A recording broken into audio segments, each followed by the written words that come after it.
How will the ban on card surcharges work in practice, and should I increase my prices to alleviate the additional cost burden resulting from the new rules? Myron Jobson of This Is Money says those who have purchased a concert or train ticket, or even a takeaway meal online, are likely to have been charged extra for paying on plastic.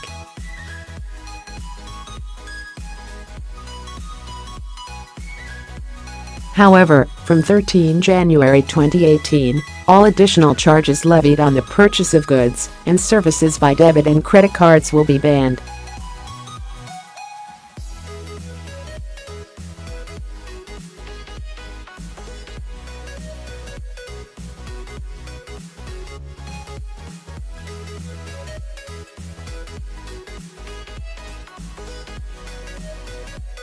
However, this is seldom enforced and consumers still face card payment processing surcharges of up to 20%.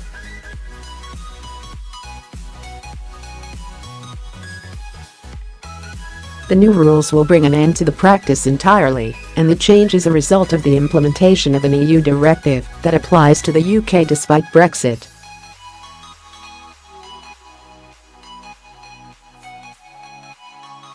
The legislation only relates to Visa and MasterCard, but the British government has extended the ban to surcharges on payments made with American Express cards and users of services such as PayPal and Apple Pay.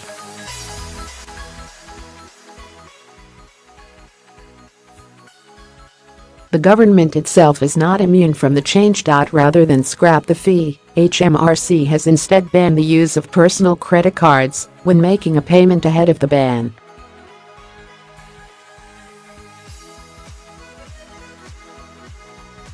Surcharging has cost small businesses £10 billion in shopper walkouts since the ban was announced, according to research from card machine provider compensate.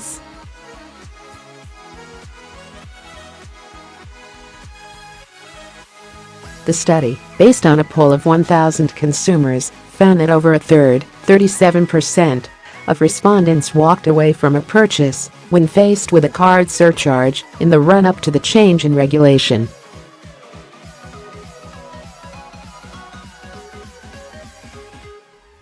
This figure was even higher for those in London, 41%. There do not appear to be any recent official figures on how much these charges have cost consumers in pounds and pence, but when unveiling the new rule last year, the Treasury calculated that it totaled around £473 million in 2010.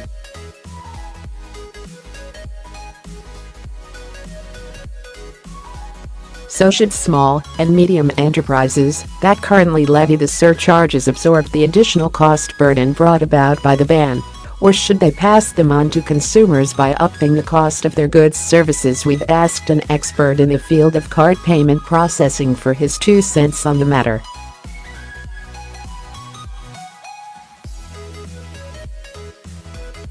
Sanda Patel, co-founder of CompareCardProcessing.co.uk, said the ban on surcharges effectively prohibits companies from charging any fees for debit or credit card transactions.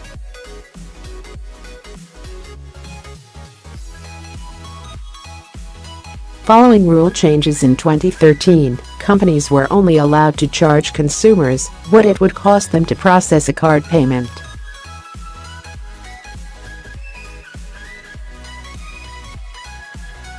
However, this was rarely enforced, with most businesses continuing to profit by adding a margin above the cost price.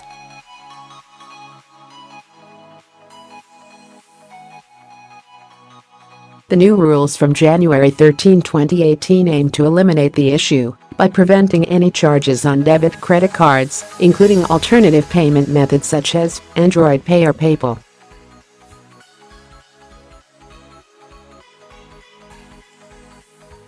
SMEs are left with 3 options: to absorb the cost, to increase the cost of goods and services, or simply to stop taking card payments altogether.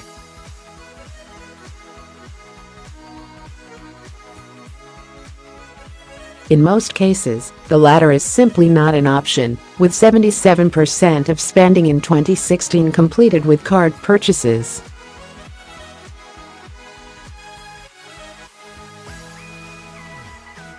The charges that companies pay for debit, credit and commercial cards can vary greatly, and the impact on SMEs is largely dependent on their card acceptance profile.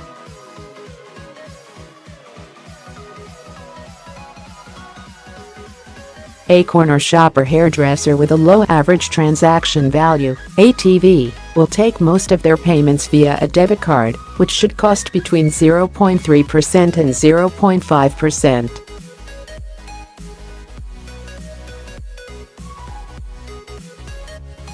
If they take an average spend of £10, card processing costs could be as little as 3 to 5p.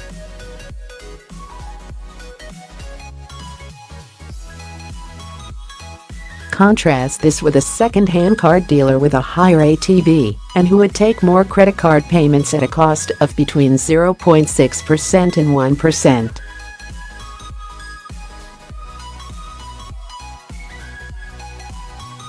An average spend of £5,000 could cost the dealer as much as £50, a significant outlay.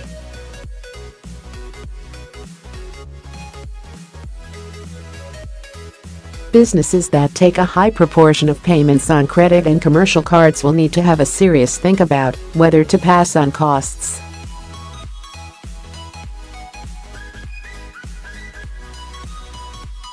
SMEs that we have spoken to with a low ATV and a higher use of debit cards are more likely to absorb costs.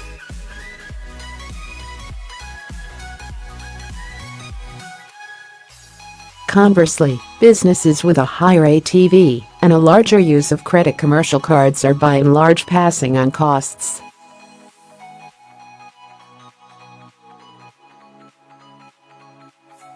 Businesses must also consider what impact a price change may have on sales. Most SMEs will find price modeling difficult and may find it easier to absorb cost rather than risk losing sales.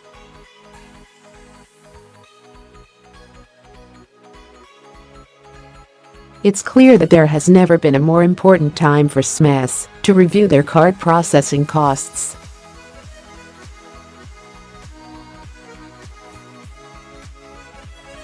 We have found that 46% of customers save money from comparing and switching providers, with a saving of more than £3,000 per SME on average.